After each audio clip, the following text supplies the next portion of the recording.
Si vous voulez voir la gloire des montagnes, il faut aller de crête en crête et de pic en pic. Si vous contemplez un pic d'un seul côté, vous ne pouvez pas en découvrir la véritable beauté. Même si vous vous trouvez devant une montagne de faible altitude, il est nécessaire que vous l'escaladiez et que vous la contourniez de toutes parts pour en voir toute la beauté. On peut comparer le salut du Seigneur Jésus-Christ à une haute chaîne de montagnes comprenant des pics plus élevés que les sommets les plus importants de l'Inde ou de quelque autre pays du monde. Lorsque nous étudions la parole de Dieu, nous constatons comment le Seigneur s'est servi au travers des Saintes Écritures des montagnes pour se révéler lui-même aux hommes. Dieu a conduit Abraham au sommet du mont Moria pour mettre sa voix à l'épreuve. Moïse a été amené au sommet de la montagne pour recevoir le modèle du tabernacle. Et il a été mené au sommet de la montagne pour l'aider à entendre la voix douce et subtile de Dieu. Notre Seigneur lui-même a été transfiguré sur la montagne devant ses disciples, afin qu'ils puissent voir toute sa gloire. Dans Deutéronome 32, 7 à 14 et dans Isaïe 58, 14, des promesses de Dieu nous sont faites de nous élever bien au-dessus de cette terre, en un lieu où nous pouvons jouir de toute sa beauté, de toute sa bonté qu'il tient en réserve pour nous. Et nous trouvons tout cela dans le Deutéronome 32, 7 à 14. Les meilleurs produits se trouvent au sommet des montagnes.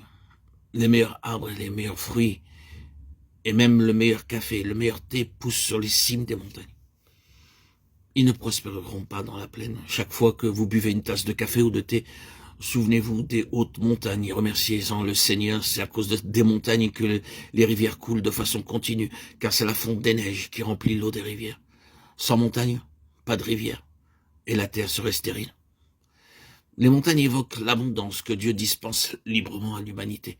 Les montagnes renvoient les nuages qui parcourent de longues distances à partir d'une crête de montagne sans jamais s'arrêter au cours de route. Puis, les montagnes les renvoient et c'est ainsi qu'il y a de la pluie et que les champs sont arrosés.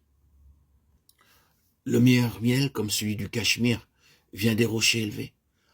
L'huile qui provient du rocher le plus dur est la meilleure. Il ne s'agit pas ici de l'huile consommée par les voitures automobiles, mais de l'huile utilisée en cuisine. Le verset 13 du chapitre 32 du Deutéronome met en évidence la fertilité des montagnes de la terre promise. Les meilleures brebis se rencontrent, elles aussi, sur les hautes montagnes. Deutéronome 32, 14. Les meilleurs bovins se trouvent sur les montagnes élevées de Suisse, où sont produits les meilleurs laitages, à cause des gras pâturages et de ces hautes chaînes de montagnes. C'est là que l'on garde les plus beaux taureaux et les meilleures vaches laitières. Toutefois, ces réalités évoquent la façon dont le Seigneur offre en abondance à ses enfants les meilleurs produits. Bien que nous soyons tellement indignes de son amour, cependant, grâce à cet amour, nous devenons précieux. Il répand sur nous en abondance toutes ces bonnes choses parce que nous sommes son peuple acquis.